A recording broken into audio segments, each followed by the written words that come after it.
Ce n'est un secret pour personne. Les jeunes peuvent commettre certains des crimes les plus stupéfiants au monde. Mais parfois, ce sont leurs frasques dans les salles d'audience qui vous font voir rouge. Certains de ces jeunes accusés lancent des regards si glaçants qu'on en vient à souhaiter la peine de mort. Et puis, il y a ceux qui, après avoir entendu leur sentence, décident que c'est le moment idéal pour semer la zizanie. Mais parfois, il existe une espèce rare, ceux qui ont l'air d'avoir des remords. Il se peut même qu'ils s'excusent. Mais ne vous y trompez pas, certaines de ces performances pourraient être récompensées par un Oscar. Dans cette vidéo, nous verrons comment les jeunes tueurs réagissent lorsqu'ils doivent faire face à la justice. Jesse Osborne. Jesse Osborne est l'auteur de la fusillade de l'école primaire de Townville, en Caroline du Sud, le 28 septembre 2016. À l'époque, il n'avait que 14 ans. Il a plaidé coupable d'avoir tué son père, Jeffrey Osborne, et un élève de 6 ans, Jacob Hall.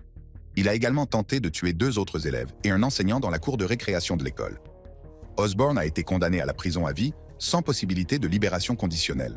Bien qu'il soit passible d'une peine minimale de 30 ans, la peine maximale est la perpétuité.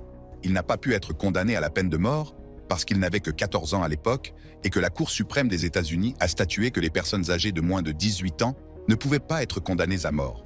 Au cours de son procès, un psychologue a déclaré qu'Osborne présentait des signes d'un trouble de la personnalité en développement et qu'il ne manifestait pas de remords ni d'empathie, qui sont des caractéristiques communes du trouble des conduites. Le psychologue a également suggéré qu'Osborne pourrait souffrir d'un trouble de la personnalité antisociale, mais a déclaré qu'il était trop jeune pour un diagnostic complet. La famille d'Osborne l'a décrit comme une victime des mauvais traitements infligés par son père. Son demi-frère, Ryan Brock, a déclaré que Jeffrey Osborne battait Jesse avec des bâtons, des ceintures ou tout ce qu'il pouvait trouver et le punissait souvent en le privant de nourriture. Le grand-père de Jesse, Tommy Osborne, a déclaré que Jesse passait 13 ou 14 heures par jour seul dans une cave ou une chambre peu éclairée, vivant dans un isolement total au cours des mois précédant la fusillade. Jesse avait été renvoyé de la West Oak Middle School pour avoir apporté une hachette et une machette à l'école et suivait des cours en ligne à la maison. L'avocat d'Osborne a fait valoir que sa vie familiale difficile et les mauvais traitements qu'il a subis ont contribué à son état mental et qu'il bénéficierait davantage d'un traitement en dehors de la prison. Cependant, les procureurs ont insisté pour maintenir sa condamnation à la prison à vie, déclarant même qu'ils auraient opté pour la peine de mort s'il avait été assez âgé au moment du crime. Osborne a également demandé la clémence lors de sa condamnation. En mai 2023, l'avocat d'Osborne a demandé au juge Lawton McIntosh de reconsidérer la sentence, espérant qu'Osborne aurait une chance d'être libéré dans la cinquantaine ou la soixantaine. Osborne a également présenté ses excuses à la famille de Jacob Hall et à tous les élèves de l'école, regrettant ses actes. Malgré cela, l'enseignant, le parent d'un enfant blessé, le père d'un élève, le superintendant et le directeur ont tous exprimé leur refus de voir Osborne sortir de prison. Osborne purge actuellement sa peine à l'établissement pénitentiaire de Liber. Après le cas choquant d'Osborne, le prochain article concerne un autre jeune de 14 ans qui a tué de manière insensée son ami et camarade de classe. Michael Hernandez. Michael Hernandez n'avait que 14 ans lorsqu'il a été reconnu coupable de meurtre au premier degré pour avoir poignardé son camarade de classe, Jaime Goog, en 2004. Les deux garçons avaient le même âge lorsque l'événement tragique s'est produit. Hernandez a attiré Goog dans les toilettes de leur école, la Southwood Middle School en Floride, où il l'a poignardé plus de 40 fois et lui a tranché la gorge. Après l'agression, il a caché le couteau dans son sac à dos et est allé en classe. En 2008, Hernandez a été reconnu coupable et condamné à la prison à vie sans possibilité de libération conditionnelle. Toutefois, en 2016, un arrêt de la Cour suprême a déclaré que les mineurs ne pouvaient pas être automatiquement condamnés à la réclusion à perpétuité sans possibilité de libération conditionnelle. Son affaire a été rejugée, mais il a de nouveau été condamné à la perpétuité. Au cours du procès d'Hernandez, il a été révélé qu'il avait une fascination troublante pour les tueurs en série tels que Ted Bundy et Jeffrey Dahmer. Il tenait un journal dans lequel il dressait la liste des personnes qu'il voulait tuer, y compris sa sœur, et disait qu'il avait pour mission de nettoyer la planète en tuant. Hernandez est mort en prison à l'âge de 31 ans, un peu plus de 10 ans après avoir purgé sa peine. La cause du décès est une dysrythmie cardiaque liée à son obésité sévère. Au moment de sa mort, il mesurait 1,80 m et pesait 1,85 m. La mort de Hernandez a surpris la famille de sa victime, Jaime Goog. Même si Hernandez leur avait causé de la peine, ils ont déclaré qu'ils n'avaient jamais voulu qu'il meure ou qu'on lui fasse du mal. Hernandez était incarcéré à la Columbia Correctional Institution de Jacksonville, en Floride, lorsqu'il est décédé le 29 avril. Si Hernandez a fait preuve d'un certain degré de regret, l'adolescent suivant est, quant à lui, d'une impitoyabilité troublante. Il a ôté la vie à plusieurs de ses camarades de classe et s'est moqué de leurs parents au tribunal. Thomas Michael Lane. TJ Lane avait 17 ans lorsqu'il a perpétré une tragique fusillade au lycée de Chardon, dans l'Ohio, le 27 février 2012. Vers 7h30, Lane est entré dans la cafétéria de l'école et a commencé à tirer avec une arme de poing de calibre 22. Il a tué 3 élèves, Demetrius Hewlin, Russell King Jr. et Daniel Palmer-Thor, et en a blessé 3 autres. Nick Walczak est resté paralysé à la suite de ses blessures, Joy Rickers a été hospitalisé et Nate Mueller a été légèrement blessé. La raison de la fusillade n'est pas encore claire.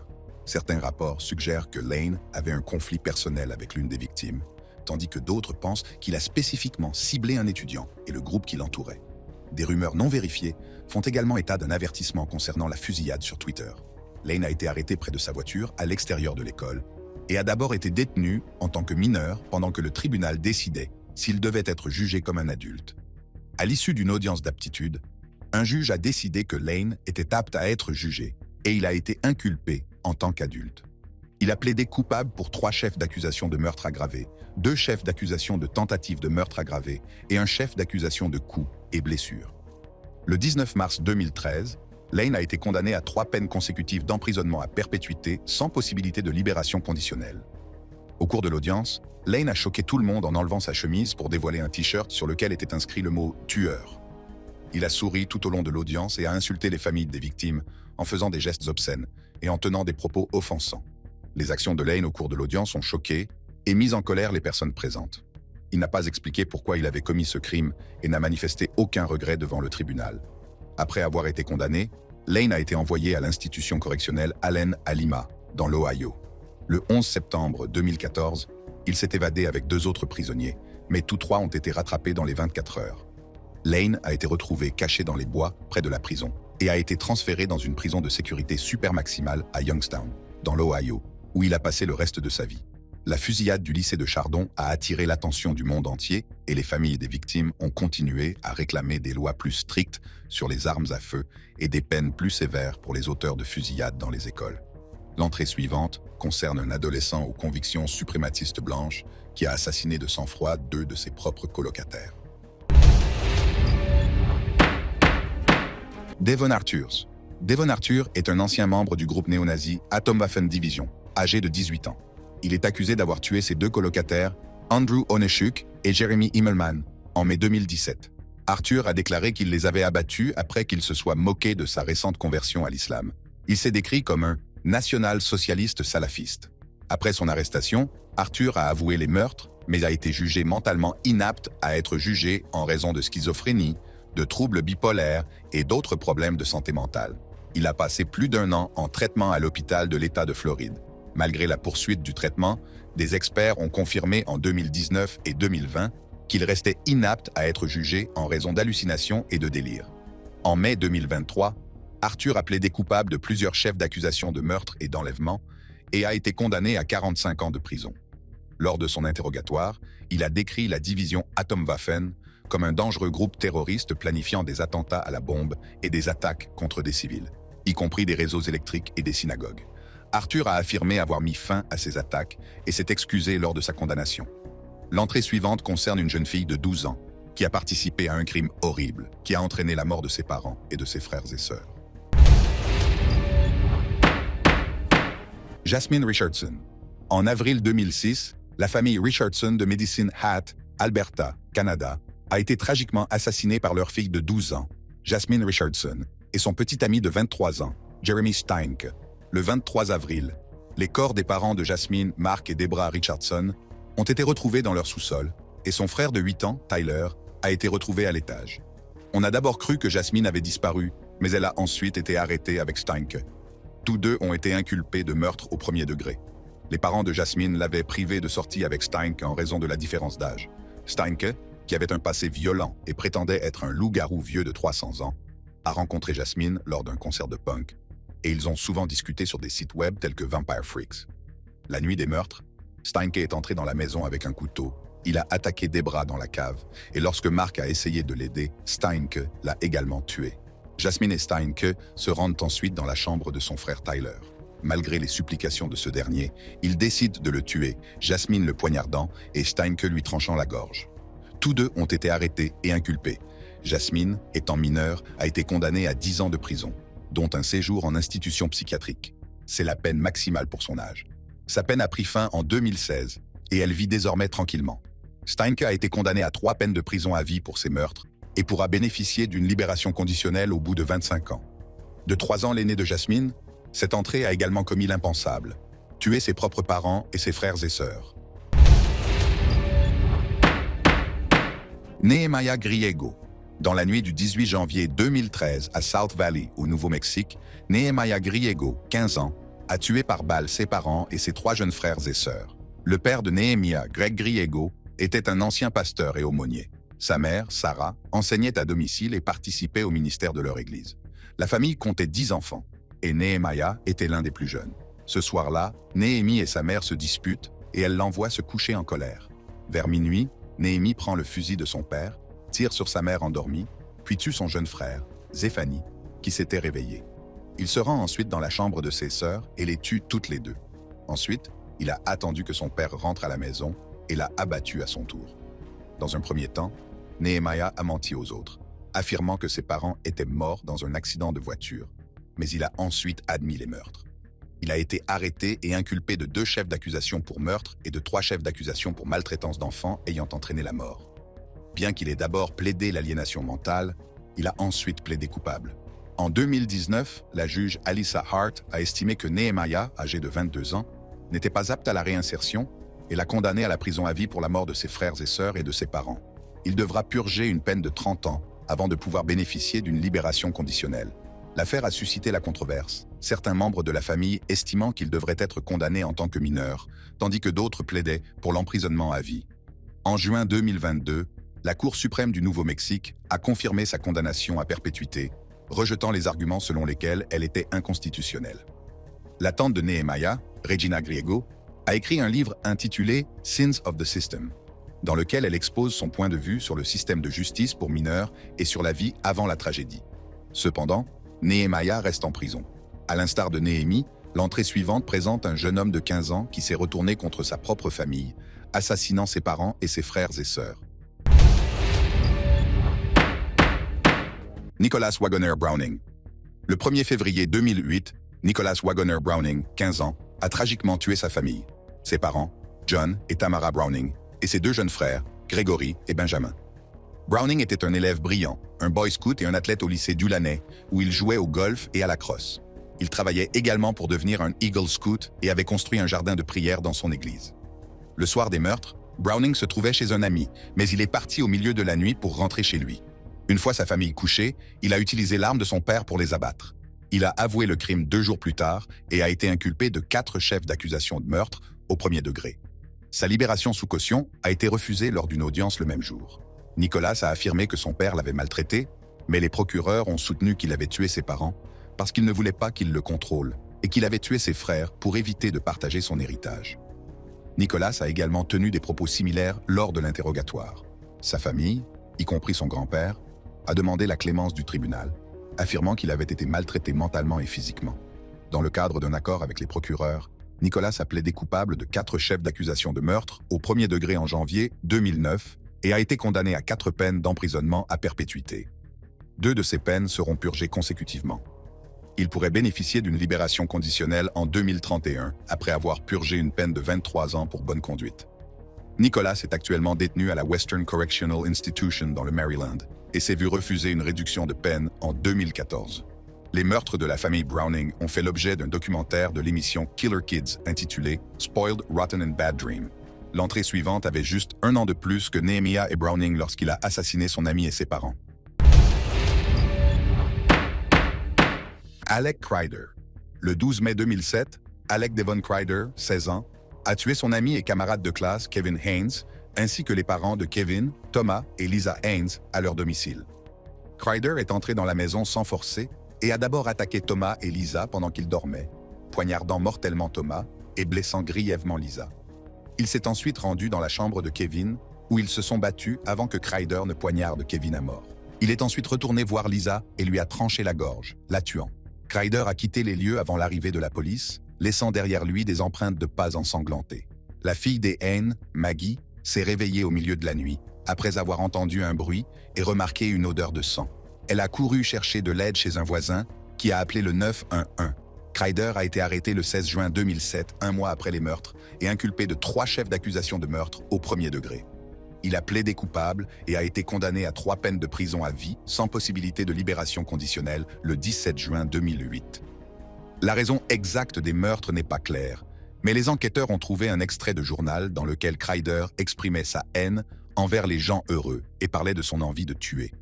Il a également écrit qu'il se sentait rebelle depuis son plus jeune âge, ce qui l'a conduit à la colère, à la dépression et à des tendances violentes. Il se demandait si Dieu l'arrêterait s'il essayait de détruire le monde. Le 20 janvier 2017, Crider s'est donné la mort par pendaison dans sa cellule de prison au SCI Camp Hill en Pennsylvanie, juste avant son audience de détermination de la peine. Il avait 25 ans. Comme beaucoup d'autres sur cette liste, l'adolescent suivant est un jeune tueur en série sadique qui a tué sans aucune raison. James Fairweather. En 2014, James Fairweather, alors âgé de 15 ans, a assassiné 2 personnes. James Hatfield, 33 ans, père de 5 enfants, et Naïd Al-Manea, 31 ans, étudiante saoudienne à l'université d'Essex. Fairweather avait un intérêt troublant pour les tueurs en série et des antécédents de troubles du comportement, notamment de cruauté envers les animaux et d'obsession de la violence. Il était victime de brimades à l'école, avait des problèmes d'image de soi et souffrait d'une dyslexie non diagnostiquée, qui n'a été découverte qu'après son arrestation. La mort de sa grand-mère en 2012 a également eu un impact émotionnel important sur lui. En janvier 2014, Fairweather a été reconnu coupable de vol qualifié et placé sous surveillance pendant 1 an. Il a également été reconnu coupable de dégradation de biens en 2013. Le 29 mars 2014, Fairweather a attaqué Hatfield, qui avait bu et était allongé dans Castle Park. Il l'a poignardé plus de 100 fois, lui infligeant des blessures à la tête, au visage et au torse. Hatfield avait des blessures sur les bras et les mains, montrant qu'il avait essayé de se défendre pendant l'attaque. 3 mois plus tard, le 17 juin 2014, Fairweather a tué Al-Manea alors qu'elle se rendait à l'université d'Essex. Il l'a poignardée 16 fois, dont une fois dans les 2 yeux. En mai 2015, Fairweather a été arrêté après qu'un promeneur de chiens l'a vu se cacher dans des buissons près de l'endroit où il avait attaqué Al-Manea. Lors de ses aveux, Fairweather a déclaré qu'il entendait des voix qui lui disaient de tuer. Il a décrit avoir trouvé Hatfield endormi et l'avoir poignardé à la tête, ainsi que s'être approché furtivement d'Al-Manea et l'avoir poignardé à l'œil, la tuant sur le coup. Sa défense a affirmé que l'autisme, la paranoïa et les voix qu'il entendait l'avaient poussé au meurtre. Toutefois, un psychiatre s'est demandé s'il souffrait vraiment de psychose.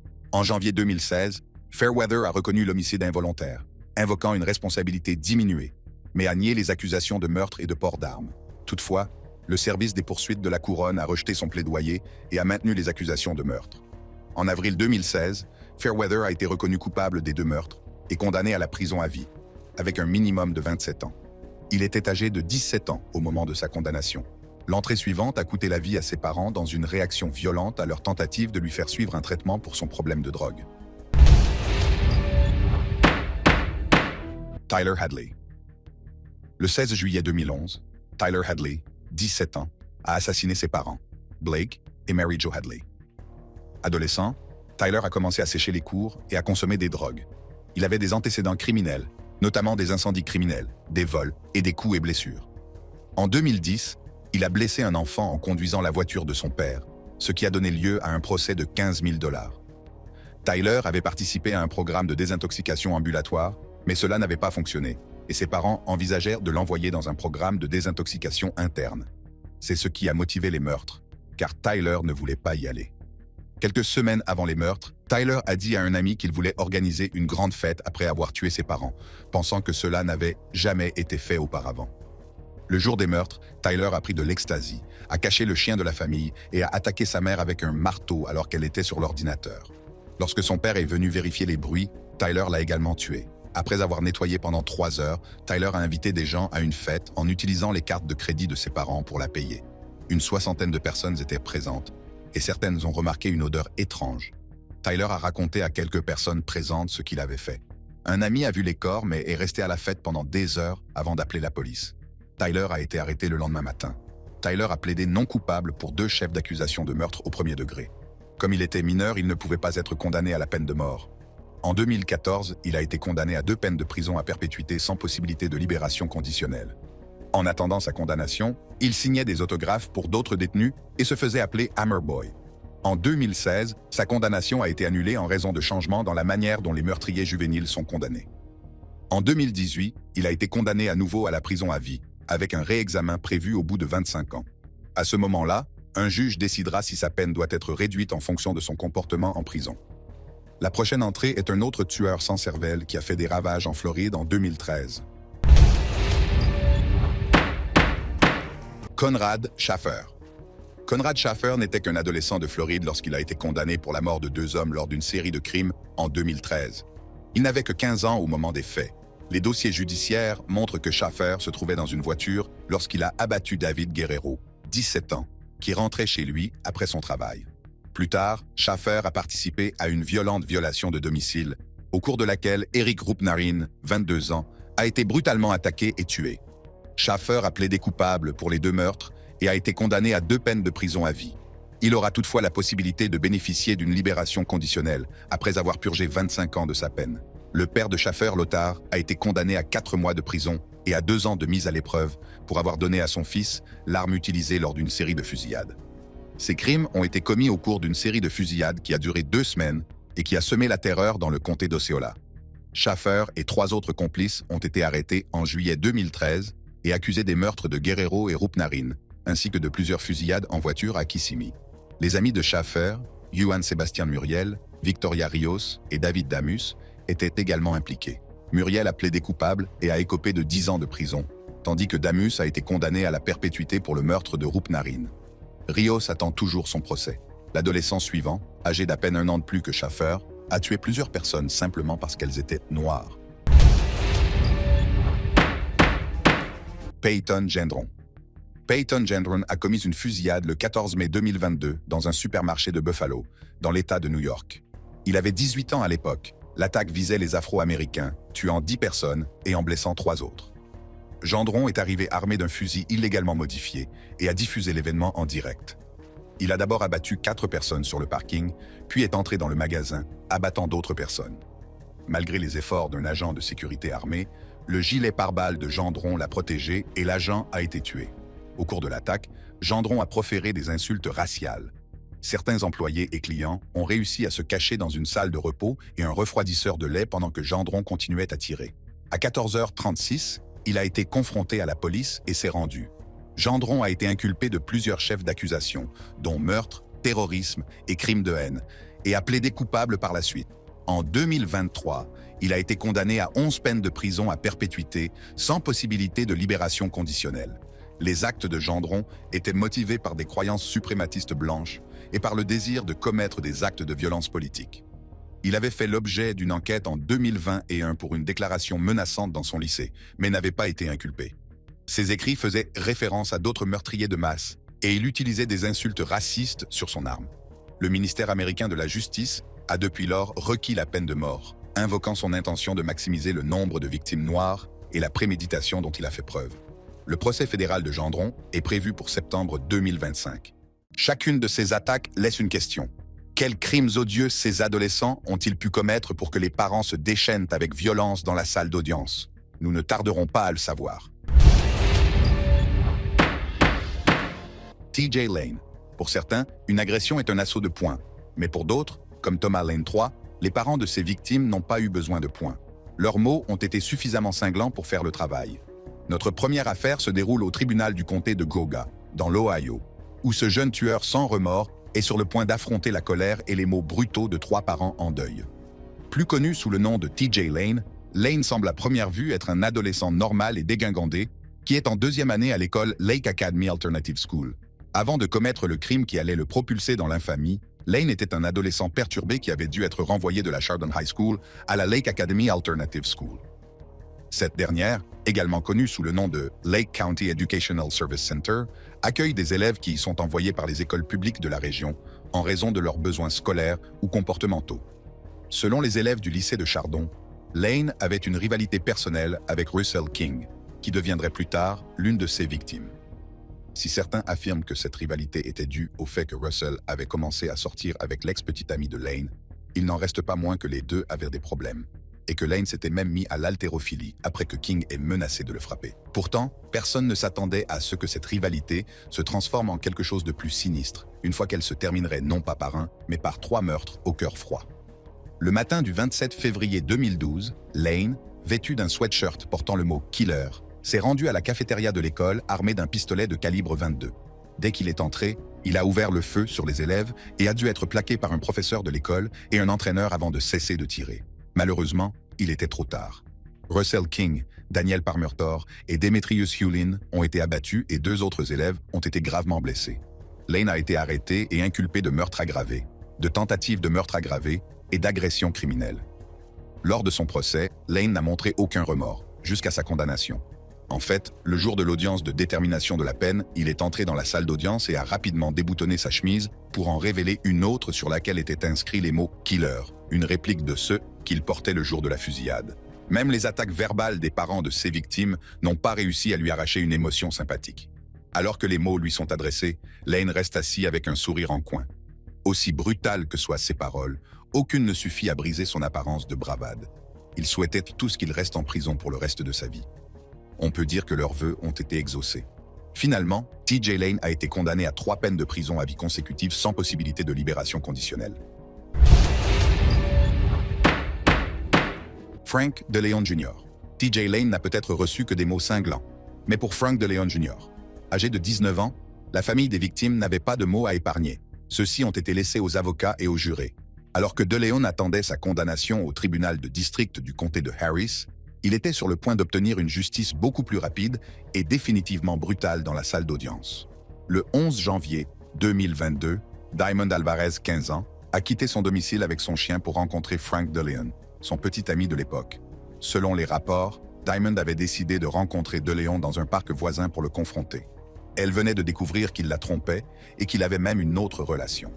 Malheureusement pour Diamond, c'est le dernier jour où on l'a vu en vie. Sa famille a senti que les choses avaient terriblement mal tourné lorsque le chien est revenu à la maison sans Diamond. Le fait qu'ils aient entendu plusieurs coups de feu juste avant le retour du chien, vers 21h30, n'a pas arrangé les choses. Ils ont décidé de partir à sa recherche dans le quartier, et c'est alors qu'ils ont fait une découverte dévastatrice. Le corps de Diamond a été retrouvé dans le quartier 15 400 de Park Manor Street. Elle avait été tuée de 22 balles. DeLeon est immédiatement devenu le principal suspect et, quelques jours après la fusillade, il a été arrêté, inculpé de meurtre et a versé une caution de 250 000 $. La décision de le laisser en liberté sous caution a profondément irrité la famille de la victime, qui s'est mise à protester. Ils n'ont cependant pas eu à protester longtemps. DeLeon a été arrêté quelques mois plus tard, après avoir violé les conditions de sa mise en liberté sous caution. Étant donné qu'il n'a pas respecté les règles et qu'il ne s'est même pas présenté au tribunal avant son procès, la caution de DeLeon a été confisquée et il a été placé en détention. Son procès a été très émouvant pour les familles de la victime et du suspect. Pourtant, personne ne s'attendait à ce que la procédure judiciaire devienne chaotique lorsque la mère de Diamond, Anna Machado, est passée de la déclaration de la victime à la tempête en direction de l'assassin de son enfant. Comme l'ont montré les caméras du tribunal, Anna Machado s'est dirigée avec colère vers DeLeon avant d'être rapidement maîtrisée par un huissier de justice. C'était peut-être rapide, mais les choses ne faisaient que commencer. L'enfer s'est déchaîné lorsque l'oncle d'Alvarez s'est jeté sur DeLeon, le plaquant au sol. Alors que les adjoints s'efforçaient de séparer les 2 hommes, la mère de DeLeon a chargé Anna Machado et une nouvelle bagarre a éclaté, transformant la salle d'audience en un véritable cirque. À la suite d'un accord de plaidoyer, Frank DeLeon a finalement été condamné à 45 ans de prison pour le meurtre de Diamond Alvarez. Il devrait avoir purgé au moins la moitié de sa peine avant de pouvoir bénéficier d'une libération conditionnelle. Nicholas Cruz. Il y a des tueurs comme Frank DeLeon, et puis il y a ceux comme Nicholas Cruz, un tireur de masse qui a mis fin à la vie de 17 étudiants et en a blessé 17 autres dans ce qui est connu comme la fusillade la plus meurtrière de l'histoire des États-Unis dans un lycée. Devant la 17e cour de circuit judiciaire de Floride, Cruz n'est pas seulement sur le point d'être condamné pour son crime, mais aussi d'être témoin de la douleur ardente des parents de ses victimes qui se déchaînent contre lui. Bien avant de commettre la fusillade, Nicholas Cruz était connu pour ses problèmes de comportement depuis l'école maternelle. Il a même été transféré d'une école à l'autre 6 fois en 3 ans pour faire face à ses problèmes. En 2014, il a été transféré dans une école pour enfants souffrant de troubles émotionnels ou de difficultés d'apprentissage, où il aurait proféré des menaces à l'encontre d'autres élèves. Malheureusement, ce n'est qu'une partie de l'obscurité qui habite Cruz. En février 2017, Cruz a acheté légalement un fusil semi-automatique de type AR-15 dans un magasin d'armes de Coral Springs. Avant cet achat, il avait obtenu plusieurs autres armes à feu, dont au moins un fusil de chasse et plusieurs autres fusils. À l'époque, l'achat d'une arme à feu était légal pour les jeunes de 18 ans. Le 14 février 2018, Cruz a ouvert le feu sur les élèves et le personnel du lycée Marjory Stoneman Douglas, où il était ancien élève, et a assassiné 17 personnes tout en blessant 17 autres. Il s'est ensuite mêlé à d'autres élèves pendant le chaos qui a suivi et a tenté de s'enfuir à pied, bien qu'il ait finalement été arrêté 1 heure et 20 minutes plus tard. Selon ceux qu'il a déclaré à un psychologue, Cruz a affirmé avoir commis la fusillade le jour de la Saint-Valentin parce qu'il pensait que personne ne l'aimait. Le 7 mars 2018, un grand jury a inculpé Cruz pour un total de 34 chefs d'accusation, 17 chefs d'accusation de meurtre au premier degré et 17 chefs d'accusation de tentative de meurtre au premier degré. Le 14 octobre, un procès a été programmé pour le lendemain, au cours duquel il a été annoncé que Cruz plaiderait coupable de l'accusation de coups et blessures. La juge Scherer a déclaré qu'elle tiendrait une audience le 20 octobre 2021, au cours de laquelle Cruz prévoyait de plaider coupable de tous les chefs d'accusation liés à la fusillade afin d'éviter la peine de mort. Le 20 octobre, Cruz a plaidé coupable de tous les chefs d'accusation, y compris le meurtre et la tentative de meurtre. Le 13 octobre 2022, le jury a recommandé que Cruz soit condamné à la prison à vie sans possibilité de libération conditionnelle. Presque toutes les familles des victimes assassinées ont exprimé leur colère et leur extrême déception à l'égard du verdict, ce qui s'est manifesté par des attaques verbales brutales à l'encontre de M. Cruz. Il était clair que tout le monde voulait sa mort.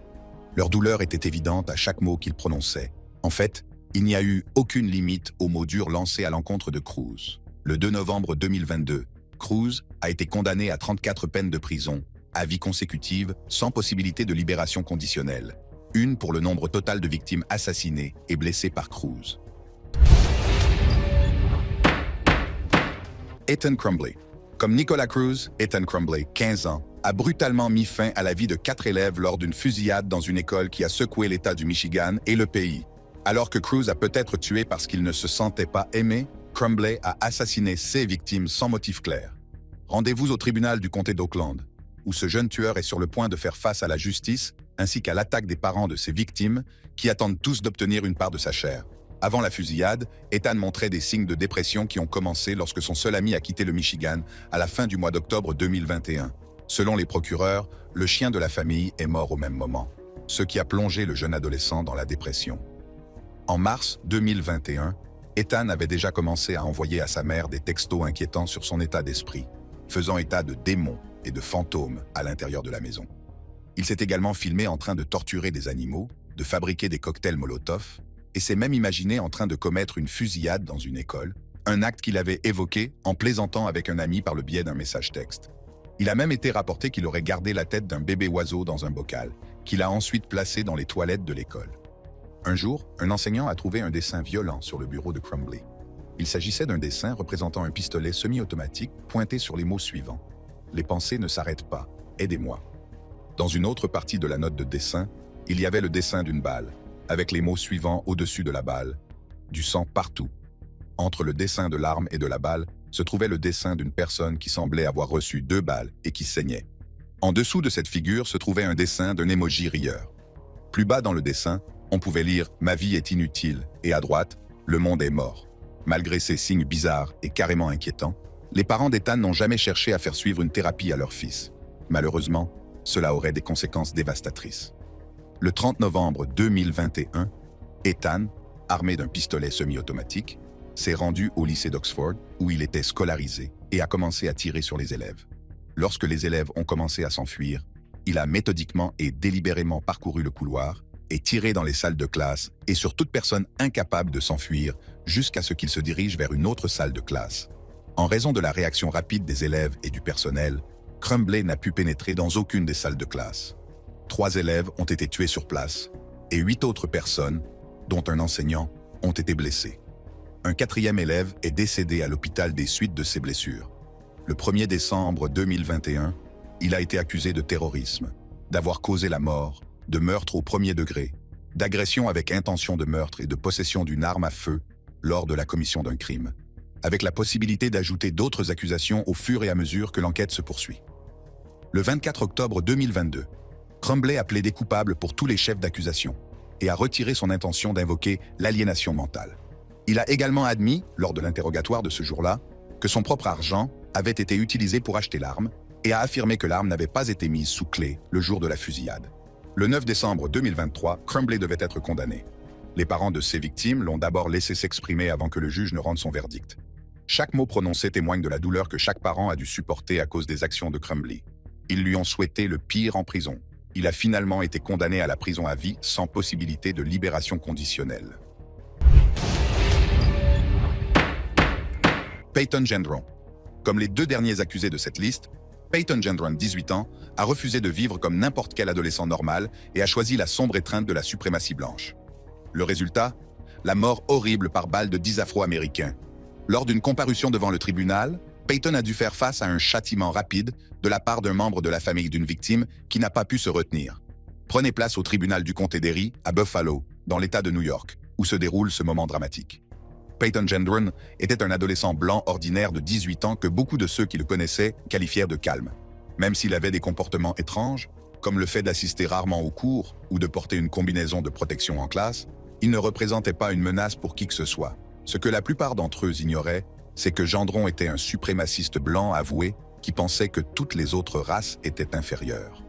En fait, juste un jour avant de commettre une fusillade meurtrière qui allait ébranler la communauté et la nation, il avait visité Buffalo la veille et s'était également documenté sur des fusillades et des attaques motivées par la haine antérieure.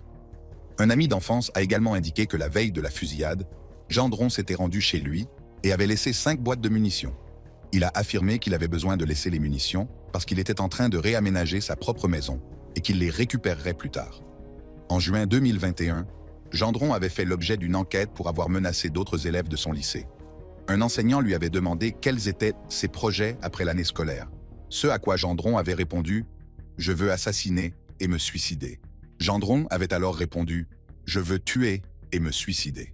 Il avait alors été envoyé à l'hôpital pour une évaluation de sa santé mentale et des conseils, mais avait été relâché après 1 jour et demi de détention. Le 14 mai 2022, Peyton S. Gendron, âgé de 18 ans, s'est rendu au supermarché Tops sur Jefferson Avenue, dans un quartier majoritairement noir de Buffalo, dans l'État de New York. Il a commencé à tirer sur les personnes présentes dans le supermarché et, lorsqu'il a terminé, 13 personnes avaient été touchées, dont 10 étaient mortes. Les 10 victimes étaient toutes noires. Gendron a été arrêté sans accident et inculpé au niveau de l'État et au niveau fédéral. Le 28 novembre 2022, il a plaidé coupable de 15 chefs d'accusation au niveau de l'État, dont 10 chefs d'accusation de meurtre au premier degré, 3 chefs d'accusation de tentative de meurtre motivés par la haine, possession d'armes criminelles et terrorisme domestique motivé par la haine. Le 15 février 2023, Gendron a comparu pour son audience de détermination de la peine dans une salle d'audience chargée d'émotions, où les familles des victimes bouillonnèrent de rage et de douleur, et même ses excuses n'ont rien fait pour les soulager. La situation était si grave qu'à un moment donné, un membre de la famille de la victime, probablement accablé de chagrin, s'est jeté sur M. Gendron. Ce dernier a dû être évacué de la salle d'audience avant que les choses ne deviennent vraiment sérieuses. Même la juge a eu des mots cinglants à l'égard de Gendron avant de prononcer sa sentence. Le jeune suprémaciste blanc a finalement été condamné à 11 peines consécutives de prison à vie sans possibilité de libération conditionnelle, plus 90 ans supplémentaires. Le procès fédéral de Gendron doit se tenir le 8 septembre 2025, le ministère de la Justice réclamant la peine de mort. Gabe Parker. Il s'agit d'un autre tireur qui, comme les autres tueurs avant lui, n'a pas réfléchi à 2 fois avant de mettre fin à la vie de 2 personnes et d'en blesser 14 autres. Au moment des faits, Gabe Parker n'avait que 15 ans. Même son jeune âge ne lui a pas permis d'échapper à l'assaut brutal des parents de ses victimes. Notre dernière affaire se déroule au tribunal du comté de Marshall, où Parker est sur le point d'être condamné. Gabe Parker était un élève de 15 ans en 2e année au lycée du comté de Marshall, près de Brenton, dans le Kentucky. Cependant, les choses ont changé à jamais pour lui le 23 janvier 2013, lorsqu'il a ouvert le feu avec une arme de poing Ruger, tuant 2 autres jeunes de 15 ans dans l'école. À 7h57, alors que les élèves se rassemblèrent dans les salles communes avant le début des cours, Parker s'est rendu dans la salle de musique de l'école pour s'assurer que ses amis ne se trouvaient pas dans les environs avant de retourner dans les salles communes et de commencer son attaque. Après la fusillade, Parker s'est débarrassé de l'arme, a couru vers la salle de musculation et s'est caché avec d'autres élèves. Cependant, un élève l'a reconnu comme étant le tireur et a immédiatement alerté un enseignant, qui a alors appelé la police. Lorsque la police est arrivée sur les lieux, 2 élèves, Bailey Nicole Holt et Preston Ryan Cope, tous 2 âgés de 15 ans, avaient été tragiquement abattus. Et 18 autres personnes ont été blessées par les balles et la bousculade qui s'est produite pendant que Parker tirait. Lors de son arrestation, la police a découvert dans son sac un exemplaire du manifeste communiste et un grand couteau Winchester à fourreau. Lorsqu'on lui a demandé quel était son mobile, Parker a déclaré qu'il était athée et que sa vie n'avait pas de but et que celle des autres n'en avait pas non plus. Selon les officiers, Parker a affirmé que la fusillade était une expérience pour voir comment les étudiants et la société réagiraient. Gabe Parker, qui venait d'avoir 16 ans, devait être jugé comme un adulte après avoir été accusé de meurtre et d'agression au premier degré. Le 12 juin 2020, jour de sa condamnation, la salle d'audience était remplie de tension et d'impatience. Les familles de Bailey et de Preston, ainsi que d'autres victimes, ont présenté leur déclaration d'impact, leurs mots cinglants étant une attaque directe contre Parker. Chaque déclaration reflétait la douleur et la colère que ces actes avaient provoquées dans leur vie. Même les parents de Parker n'ont pas été épargnés par les attaques verbales. Toutes les familles se sont accordées sur un point. Elles étaient déterminées à faire en sorte que Parker ne soit jamais libéré, à assister à toutes les audiences de libération conditionnelle et à se battre pour qu'il reste derrière les barreaux jusqu'à la fin de ses jours. Gabriel Parker a été condamné à 2 peines de prison à perpétuité consécutive, avec possibilité de libération conditionnelle au bout de 20 ans et 70 ans supplémentaires. Et c'est ainsi que s'achève cette vidéo des plus jeunes tueurs attaqués par des parents dans la salle d'audience. Pour d'autres vidéos intrigantes comme celle-ci, cliquez sur les cartes qui s'affichent sur votre écran et je vous attends.